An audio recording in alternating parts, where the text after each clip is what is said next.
Trois nations, un avenir partagé. Un cri de joie a retenti au CICB lors du lancement du tout premier forum des ministres en charge de l'action humanitaire des pays de l'AES. Les thèmes de cette rencontre portent sur politique humanitaire et mécanismes de financement de l'action humanitaire dans l'espace AES, enjeux, défis et perspectives. Ce forum est un espace privilégié et une opportunité pour partager nos expériences respectives, nos bonnes pratiques, mais aussi identifier les meilleurs moyens de relever nos défis et d'exploiter nos potentialités. Il nous offre l'occasion de définir les grandes lignes et la feuille de route d'une action humanitaire sous-régionale basée sur nos priorités, nos réalités et l'intérêt supérieur de nos populations.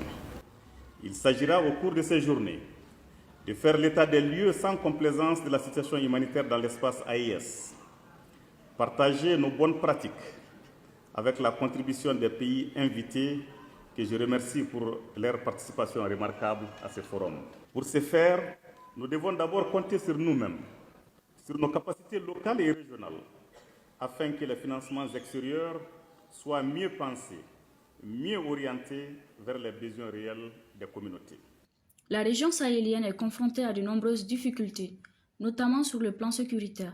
Les représentants ont souligné l'importance de mettre en place des dispositifs concrets pour mener à bien cette mission.